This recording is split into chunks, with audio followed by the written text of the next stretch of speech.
Hello दोस्तो, आजच्या नवीन कथेमध्ये आपल्या सर्वांचं स्वागत आहे. आजच्या नवीन कथेचं नाव आहे मृत्यूचं नाटक. बाहेर रात्र काळोखी होती.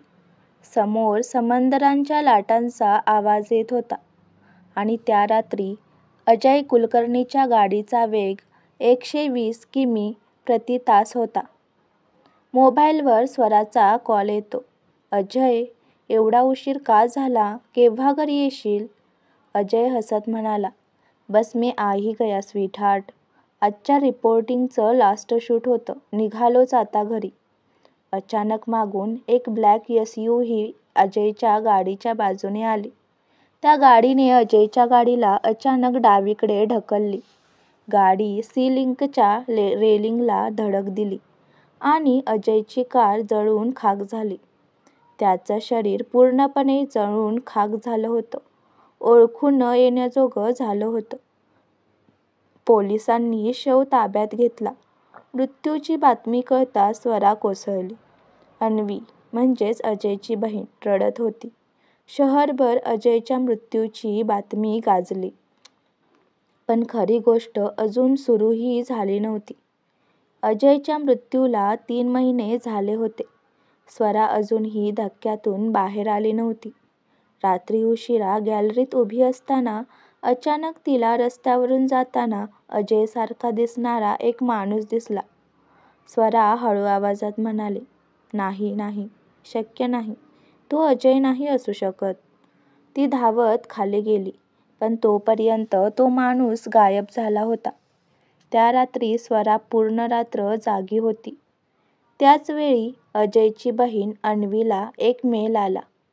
तुला जर खरं ऐकायचं असेल तर उद्या रात्री 11 वाजता सिंहगड किल्ल्यावर ये, एकटीच ये. अन्वी टॉर्च हातात घेऊन सिंहगड किल्ल्यावर गेली.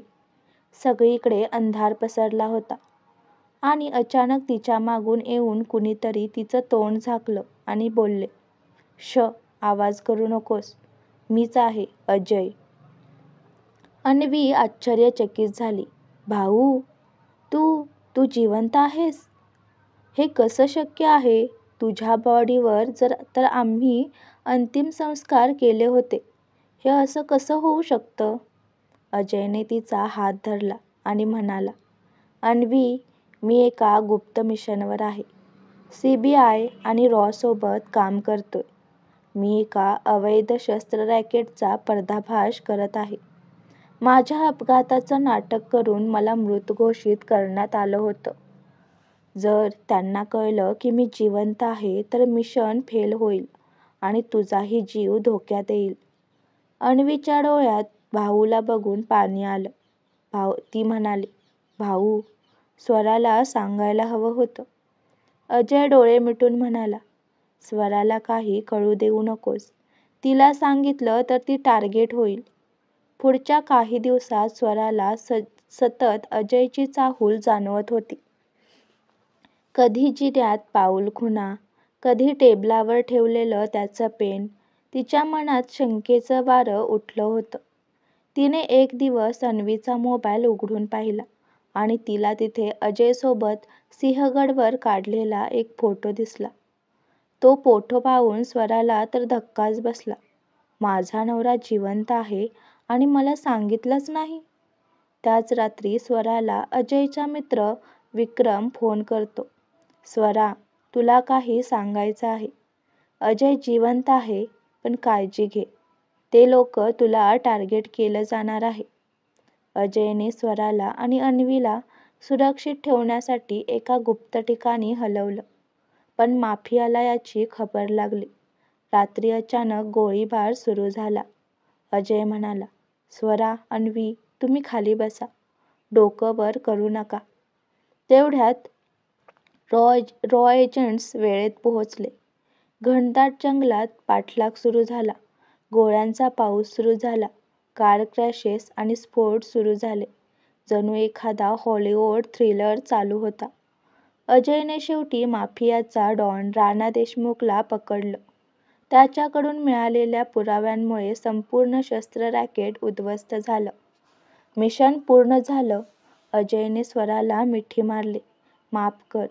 तुझ्यासाठीच मेलो होतो, पण जिवंत राहिलो. तेवढ्यात अजयच्या मोबाईलवर एक मेसेज आला. मिशन फक्त अर्धं झालं आहे. खरा मास्टर माइंड अजून मोकाट फिरतो आहे आणि तो तुझ्याच जवळचा आहे. अजयच्या नजरा हळूच स्वरावर गेल्या. स्वराने स्मितहास्य केलं तसा अजयच्या अंगावर काटा आला. अजयला त्या एका मेसेजने हादरवून टाकलं होतं. मिशन फक्त अर्धं झालं आहे. खरा मास्टर माइंड अजून मोकाट फिरतो आहे आणि तो तुझ्याच जवळचा आहे. त्याने स्क्रीनकडे टक लावून पाहिलं. त्याचा मेंदू वेगाने काम करत होता. माझ्या जवळचा म्हणजे कोण? स्वरा, अन्वी की विक्रम? की CBI टीममधलाच कोणी?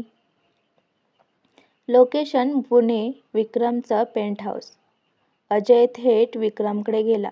स्वरा आणि अन्वीला घरीच सोडलं होतं. अजय म्हणाला, विक्रम, आपल्यातला गद्दार कोण आहे हे मला शोधायचं आहे. तूच मला मदत करू शकतोस. विक्रम थोडं संकोचून म्हणाला, अजय, मलाही तो मेसेज आला आहे. पण मला वाटतं की तुझ्या टीममधलाच कोणी आहे. मी एका नंबरचं लोकेशन ट्रेस केलं आणि काय माहीत तो सिग्नल स्वराच्या मोबाईलवरून गेला आहे. अजयच्या काळजात धस्स झालं. स्वरा? नाही, ती असं करूच शकत नाही. अजयचं घर. रात्री 1:30 वाजता. अजय गुपचूप घरी आला.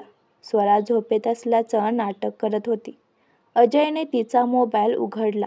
त्यात एक एन्क्रिप्टेड चॅट ॲप होतं, जिथे राणा देशमुखच्या वकिलासोबतचे मेसेजेस होते. त्यात लिहिलं होतं, डॉन पकडला गेला, पण ऑपरेशनचा खरा हेड सेफ आहे. फाईल वेळेत मिळाली नाही तर अजयला कायमचं संपवावं लागेल. अजयला धक्का बसतो आणि खूप रागही येतो. अजय स्वतःशीच म्हणाला, म्हणजे स्वराचं काहीतरी कनेक्शन आहे. पण हे तिच्या इच्छेने आहे की कुणीतरी ब्लॅकमेल करतंय? Mumbai CBI safe house. दुसऱ्या दिवशी सकाळी अजयने स्वराला बोलावलं. समोर लॅपटॉप, पुरावे, चॅट्स, कॉल रेकॉर्ड सगळं टेबलावर ठेवलं होतं.